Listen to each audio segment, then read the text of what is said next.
Welcome to the Naturally Healthy Pets Podcast. Let's get to it.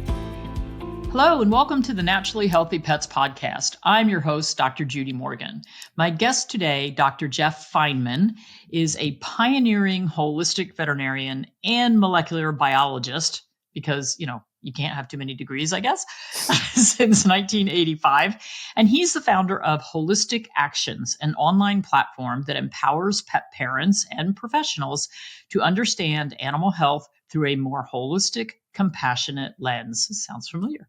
Dr. Feinman is dedicated to providing groundbreaking resources that help pet parents make informed, nature-inspired decisions about their companion's wellness.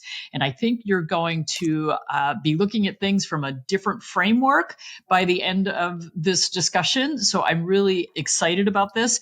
Dr. Jeff, thank you so much for agreeing to be my guest today. Thank you so much for having me. I really appreciate the chance to get the word out about, as you said, a different way to look at what we do every day with our dogs and cats and horses.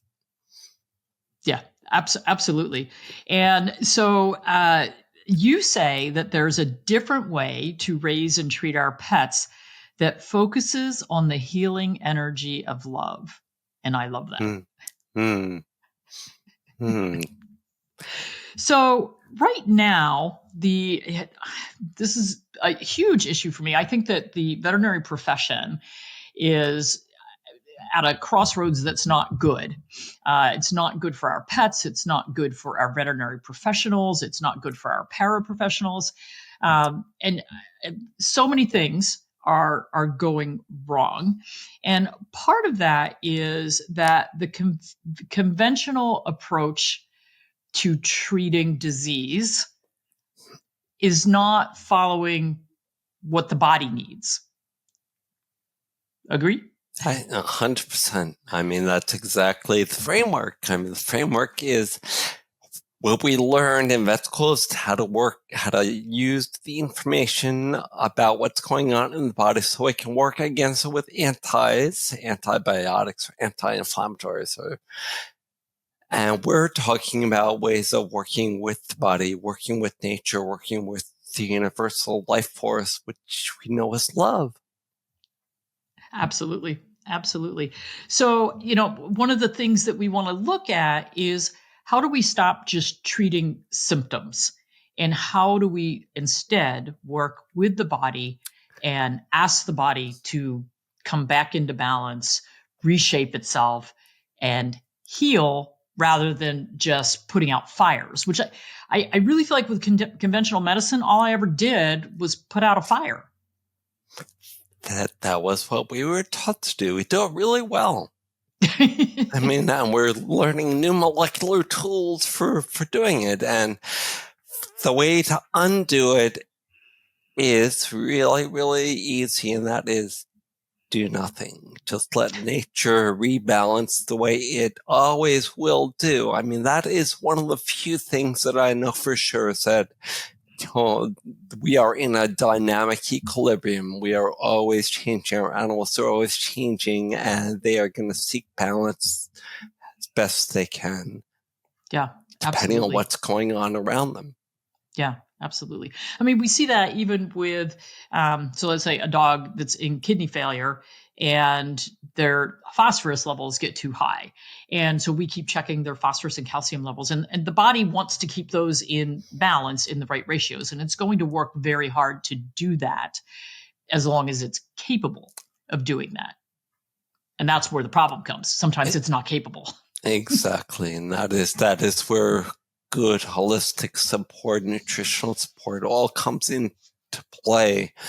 But if we don't deal with the underlying cause, because really there is just one cause for all these things, and I think as a molecular biologist or any other scientist would agree, they all would say that all of our cells, all of their cells in their bodies, whole cells in all living bodies only work for one reason. That's because they have the energy to do the work. They all have little powerhouses called mitochondria. And if they're not fed appropriately, and if the energy they produce is not balanced, then secondary physiological things are going to happen. And what we do is we focus only on the secondary physiologic effects. Yeah, absolutely. So you came up with some questions that would be normal pet parent questions, and I love these. And so we want to look at them from what the significance of symptoms, susceptibility, and then using a holistic way to look at it instead. So we're gonna run through a few of these. So first question: how do I kill the bacteria causing my pet's ear infection? Great question. That may be one of the most fundamental. And actually, hearing these questions for the first time. So thank you for having me do this. Well, the first question is, do the bacteria cause the ear infection, or are they correlated with, or are they associated with it? So is the cause an underlying immune imbalance that's allowing the normal bacteria that live in the ear? They're covered with bacteria and yeast, but when their immune systems are out of balance, they're allowed to overgrow, and bacterial ear inflammations are usually not infections. There are a lot of dogs and cats that we'll see that have, itchy ears, and their ears are really bothering them, but there's nothing going on in there that we can see or even smell sometimes. But that does mean that the inflammatory process hasn't already taken hold in that area of the body, and it's our job to redirect it so it flows smoothly, because that's the bottom line, is energy flow in the body. Yeah. So, I mean, certainly from a traditional perspective with these ear infections, it's here's your antibiotic and steroid cream. It gets better for short term. It comes right back. Here we go again. It comes right back. And so that alone should be enough to tell us that, hey, every time we use an antibiotic, we kill the overgrowth that's there, but we haven't solved the underlying problem.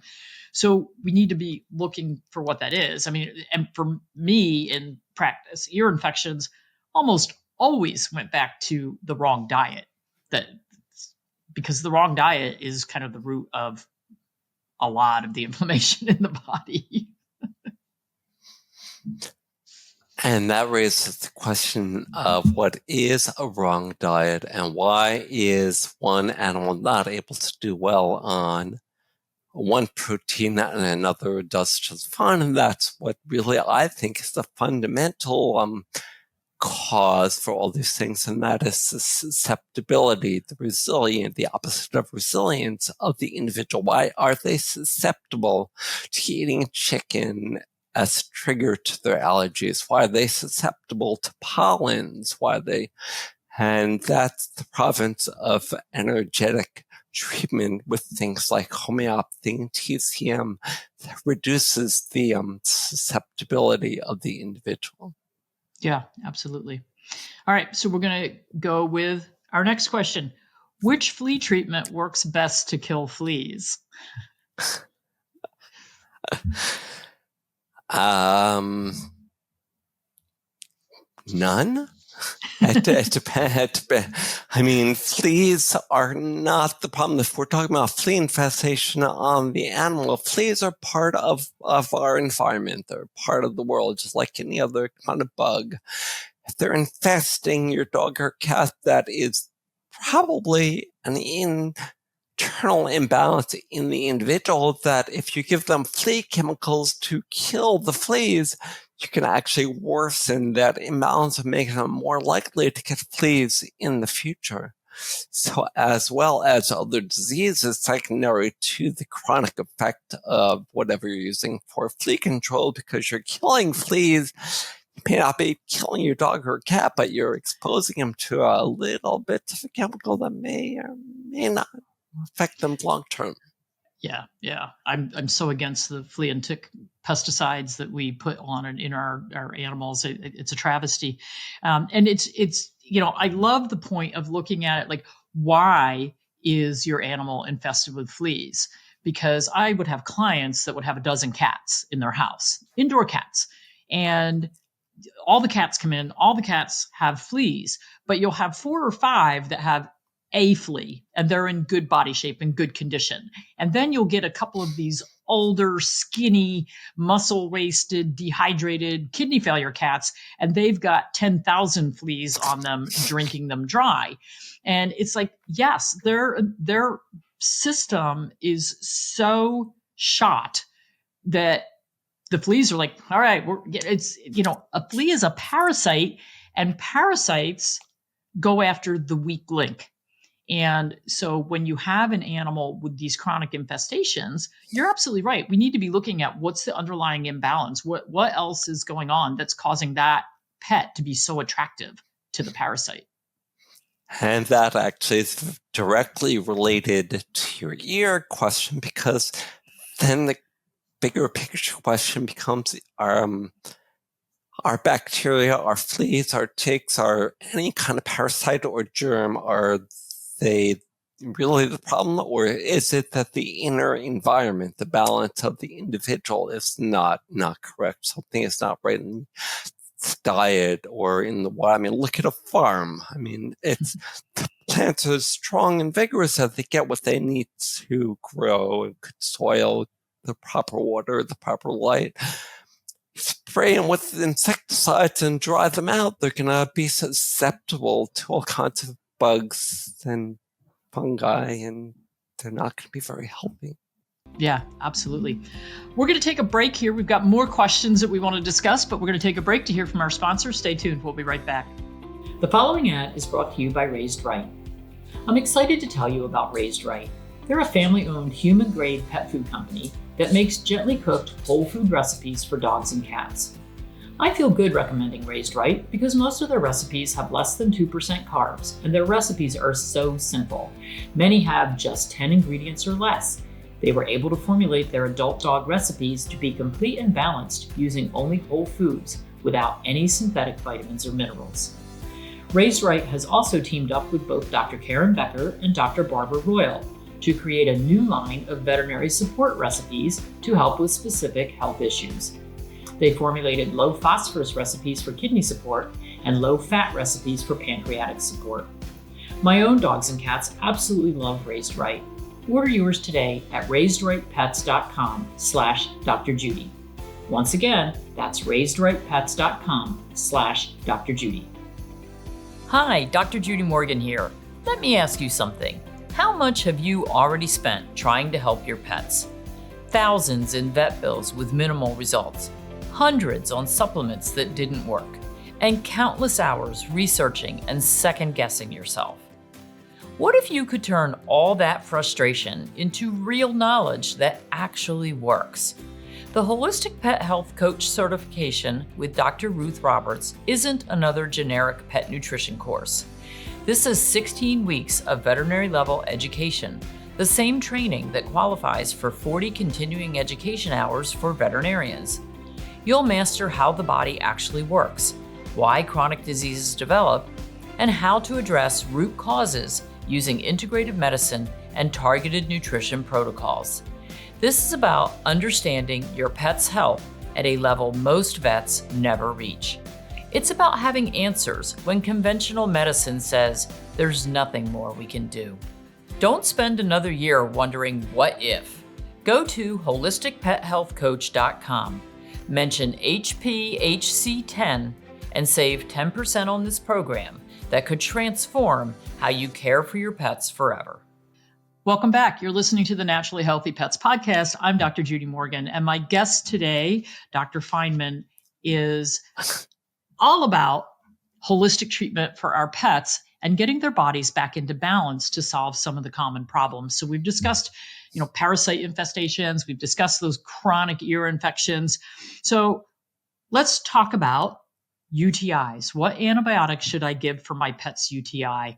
And I mean, frankly, the lower urinary tract dysfunction with cats, half the time we don't even need antibiotics there, but they're still handed out willy-nilly. So what's that all about?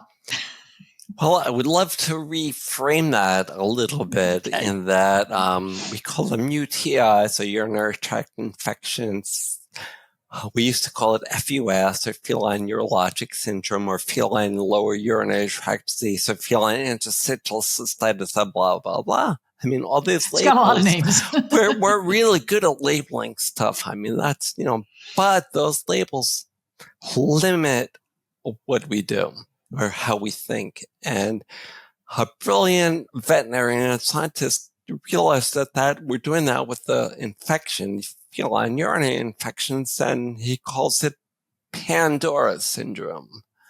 So Pandora syndrome is all those things that we discussed. And the number one cause, aside from eating dry food for cats, is enrichment. So there's something in the environment that is either too boring, too stressful, or both.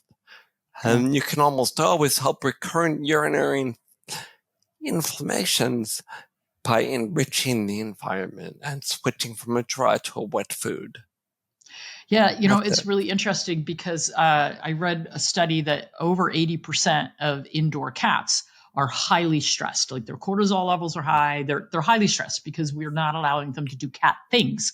Like they don't get to climb, and they don't get to pounce, and they don't get to hunt, and they don't get to kill and do, the things that they're supposed to be doing.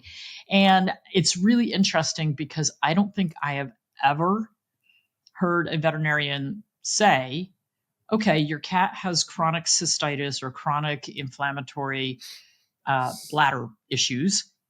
Let's look at his environment and his enrichment.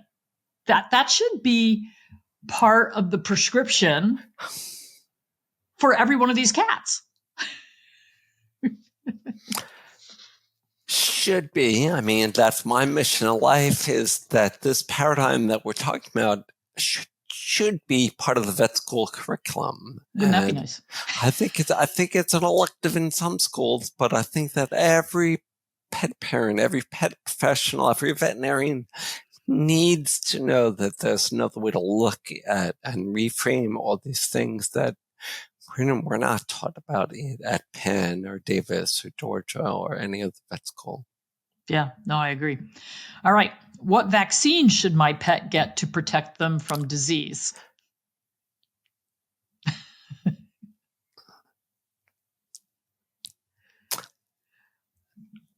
I'm going to answer that with the two words that is the answer to every medical question there is, and that is, it depends. Yes, it does. So if you're in the middle of an epidemic of parvo, the best thing is the parvo vaccine, because that's going to artificially, keep your immune system, make you less susceptible in the short run, or it's supposed to. It may or may not do it.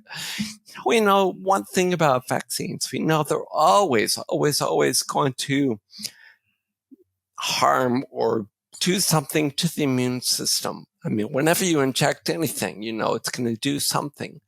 Now, whether it protects against what it was supposed to protect against, it's questionable. Yeah, I mean, there are a percentage of those parvo dogs that get the shot that are non-responders to the vaccine, and they're not even going to respond, but they might get, autoimmune hemolytic anemia from the vaccine. So I guess, my question is always, what do you want to do? Yeah. If we're in the middle of that epidemic, then I think the answer is pretty clear. But in 40 years, oh my God, is that right? Yeah, in 40 years of veterinary practice, have only encountered epidemics down on the Wings of Angel shelter in Florida, where I used to work, and in another shelter, and that was it. And that was in the middle of parvo and distemper epidemics. Yeah. I mean, it tends to be in those closed environments where we have a lot of, and again, when we look at shelter environments, those dogs and cats that are in shelter environments, talk about stressed, talk about immune system dysfunction. No wonder that's where we get most of our outbreaks. It's pretty disastrous. Okay. What is the best food to boost my pet's immune system? I'm going to give you the same exact answer. It depends. I mean, there are superfoods, but there are also foods. As a patient with celiac disease, I could eat really great wheat from Italy that's not, that's good for you, but it's not good for me as somebody who's, has an insensitivity to gluten in wheat.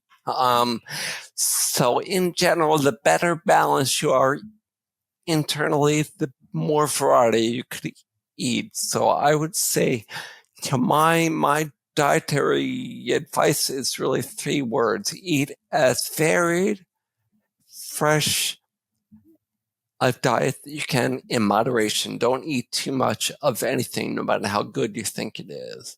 Right. And that's why a lot of pets, died from eating dog food, because they only ate the same food that was contaminated with melamine for day after day after day. Yeah.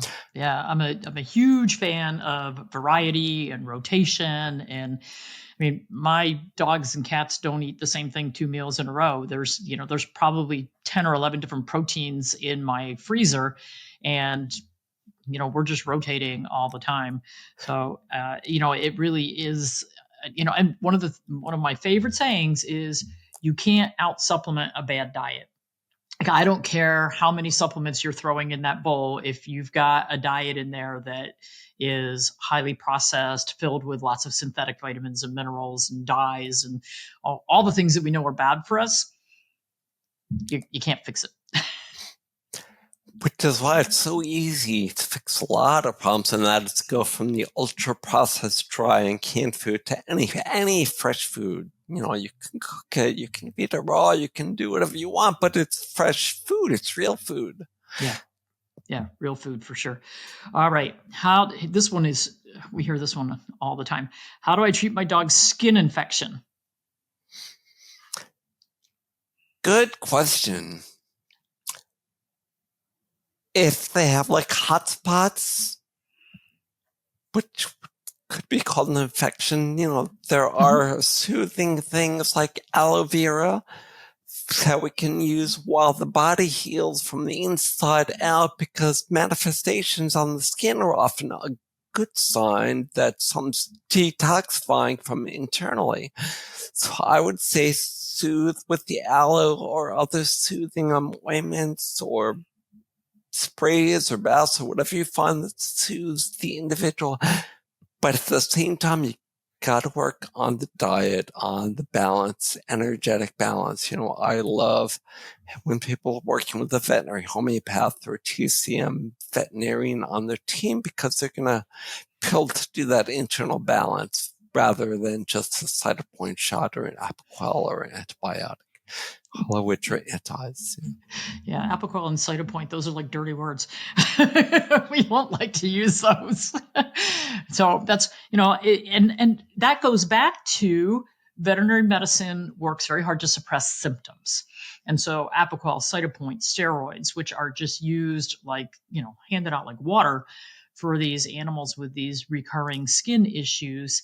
And one of the other things that makes me a little bit crazy with the recurring skin issues is the antibacterial shampoos or the antifungal shampoos. So again, we're back to that anti-everything. And we are making the imbalance worse because we're destroying the microbiome of the good guys. We need them. And looking at the One Health medicine paradigm, we are creating little things like MRSA and antibiotic resistance in the whole bigger world for us as well as for them, as well as other animals. So yeah, absolutely. Being like, I'm not gonna get on that soapbox right now. Well, I have a great story about that. One of my dogs ate a couple of socks that I didn't know about, and she ended up losing a large part of her small intestine and was in the ICU with a feeding tube and plasma transfusions and everything else for about 2 weeks. And when she was discharged, where they took the feeding tube out, of course, from being in the ICU where they have all the resistant bacteria, she had all the resistant bacteria around that hole in her side.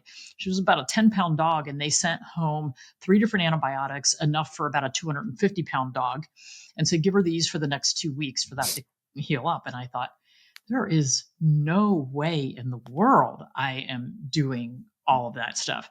So I just used a topical herbal ointment, healed up beautifully, infection went away. And I was like, this is why we have so much antibiotic resistance. And we just keep chasing down worse and worse and worse infections using, antibiotics that we should never put into our animals or ourselves. But yeah, that's typical problem. But in a traditional setting, like if I had said to them when I took the dog home, like, I'm not giving any of that stuff, they probably would have come after me for malpractice, even though it was my dog. Yeah, and I've had many clients fired, or I've heard of many people fired by their veterinarian because they wouldn't take the antibiotic. And on the other side of the coin are those that have cupboards full of antibiotics and they always take them but never give them. Like, well, and that is a problem. Like, people say, well, I didn't want to fight with the vet, so I took the pesticide home with me. I just never gave it, or I threw it away. I'm like, why are we wasting money? Like, be brave enough to say, yeah, I'm not doing it that way. There's got to be another way to do it. All right. So I like this one. How can I stop my cat from vomiting? I love that question because I have to quote Dr. Pitcairn. Richard Pitcairn is one of the holistic leaders, vet homeopath trainer. And Richard liked to say that cats' hobby is vomiting. They enjoy vomiting. So, first of all, I couldn't agree more. There isn't a lot of cats that vomit, but the majority of what I see is scarf and barf. So where they eat and they vomit right afterwards. And that actually, I shouldn't make any plugs, but I have a tray that you can put little dollops of food down that really slow feeding. And that solves at least 3/4 of the scarf and barf that I see, but sometimes it could be hairball. I mean, the answer always, again, is it depends. Sometimes it could be scarf and barf, sometimes it could be hairballs, sometimes it could be the internal immune imbalance is just causing that 4 a.m. spit up every day that a lot of cats do. I like scarf and barf. That's a great term. But I think, a lot of times we have motility issues with the gut as well as microbiome issues. It's not normal for your cat to vomit every day. I have one who really likes to present me with hairballs quite commonly. And she's not even one of my big shedders. So it's a little interesting. But I think that there's probably a little bit of a gut motility issue going on there where she's just not able to push it on through. Because interestingly, our cats, if like my barn cats, my outdoor cats, when they catch a bird, they eat all the feathers. When they catch a mouse, they eat all they eat everything. So why aren't they getting these big clogs with these fibers that they're eating? Well, first of all, they have a lot more exercise. They're moving around a lot more. Their chi is much better. Their energy is better than the house cat who literally walks 10 feet a day. And has no enrichment, and exactly. Yeah, exactly. my indoor cats are afraid of the dogs. Balance. Okay, we're almost out of time. So real quickly, tell us what the BEAM framework is. It's 4 key indicators of pet health. What are those? Sure. BEAM is an acronym for like a balanced beam or a beam of light, and stands for behavior, energy, appetite, and mood. And the reason we focus on the BEAM score of every individual is it seems to be a direct reflection or a biomarker, as we as veterinarians would call it, of internal imbalance. So even before a symptom, a physical symptom manifests, you can see an alteration in the beam. And we see that, I see that in the clinic almost every day. And the other side of the coin, you may have a dog or a cat with an ear, a red ear, or other physical issue, and their beam doesn't change. Then they're internally, focusing just on this one little isolated thing, but another animal may have a beam that drops as well as the red ear, and that animal is more of an internal imbalance. So beam basically is a quality of life indicator. Awesome. How often does your dog or cat reach to the door, or their fetches, the number of fetches they do, or are they picky? Are they good eaters? Do they eat everything? Are they vomiters? Etc. Yeah, I think it's great. So you have a free handout for people listening, and it's a symptom checklist. It's transform your pet care journey with this essential workbook that reveals the top 4 symptoms to monitor, which is at the beam. That is okay. the beam. Equips you with 7 proven tracking techniques and provides a complete checklist to optimize your pet's health monitoring routine. I love it. And that is on holisticactions.com. We'll put that in the show notes. Dr. Feinman, we are out of time. I know it just flies by. This has been fascinating. I love what you're doing. Keep up the good work. And hopefully a lot of people will download this checklist because I think it's something great. And, I love looking at veterinary medicine from the paradigm of getting things back into balance. And hopefully with time, we can get more veterinarians on board with that and maybe get the veterinary schools on board. I don't know. I think it's an uphill battle, but we can try.